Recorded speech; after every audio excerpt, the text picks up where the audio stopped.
اول حاجه باقي نهار على بدايه البطوله، واللي متوقع ان هذا العام غادي تكون بطوله قويه، واللي كاع الفرق داروا انتدابات في المستوى. ونبداو مع الرجاء اللي داروا انتدابات معقلة في الدفاع. بدر بانول اللي الكل كيعرف المستوى ديالو كرويا، وهو محبوب عند الجمهور الرجاوي. وفي خط الوسط محمد المكعازي اللي معروف بالروح القتاليه ديالو في الملعب، اللي فاز مع الرجاء بالبطوله وكأس العرش من بعد ما انتقل للوحد السعودي ورجع الرجاء البيضاوي.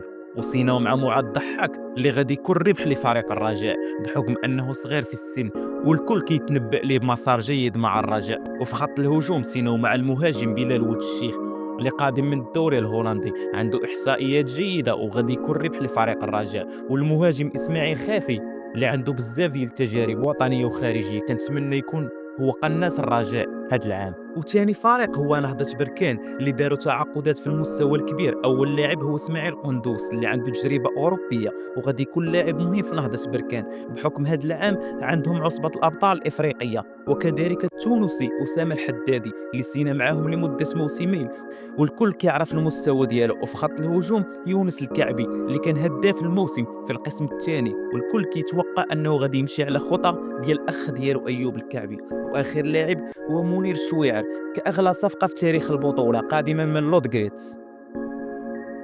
وما نسوش الجيش الملكي اللي تعاقد مع المدافع يونس عبد الحميد اللي لعب في الدوري الفرنسي واللي لعب مع المنتخب المغربي، واللي تقدر تعطيه دور القائد في كتيبة الجيش الملكي. والمدافع مروان الوادني اللي لعب في قطر، الصراحة لاعب رائع اللي قدم مستوى كبير في الدفاع مع المنتخب المحلي، كان له دور أساسي بفوز المغرب بكأس إفريقيا. وتعاقدوا مع المهاجم حمزة خابة اللي جاور عدة أندية، والصراحة هو مهاجم كنتمنى يكون في المستوى تطلعات فريق الجيش الملكي. واخر فريق هو الوداد البيضاوي اللي تعاقد مع امين ابو الفتح لاعب سابق للوداد بعقد يمتد للموسمين وغادي يعاون الوداد. وتعاقدوا مع وليد الصبار لاعب خط وسط الميدان اللي جاور عده انديه مغربيه، اللي جا من فريق نهضه الزمامره بعقد موسمين، وغادي يكون ضرة خير لفريق الوداد بحكم التجربه اللي عنده.